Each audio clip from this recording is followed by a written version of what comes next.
भागवत गीता अध्याय 1 श्लोक 41।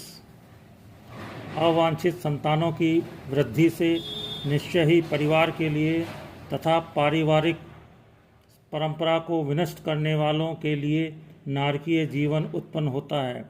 ऐसे पतित कुलों के पुरखे गिर जाते हैं क्योंकि उन्हें जल तथा पिंड दान देने की क्रियाएं समाप्त हो जाती हैं।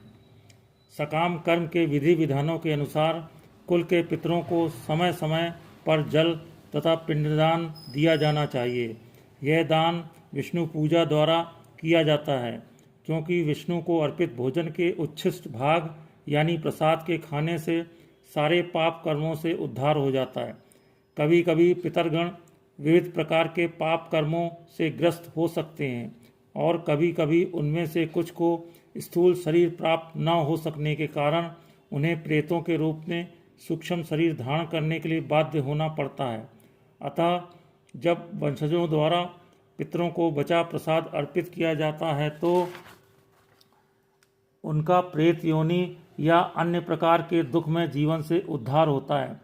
पितरों को इस तरह की सहायता पहुंचाना कुल परंपरा है और जो लोग भक्ति का जीवन यापन नहीं करते उन्हें ये अनुष्ठान करने होते हैं।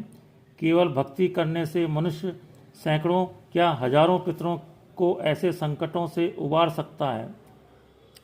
भागवत में कहा गया है, जो पुरुष अन्य समस्त कर्तव्यों को त्याग कर मुक्ति के दाता मुकुंद के चरण कमलों की शरण ग्रहण करता है और इस पथ पर गंभीरता पूर्वक चलता है, वह देवताओं, मुनियों, सामान्य जीवों, स्वजनों, मनुष्यों या पितरों के प्रति अपने कर्तव्य या ऋण से मुक्त हो जाता है।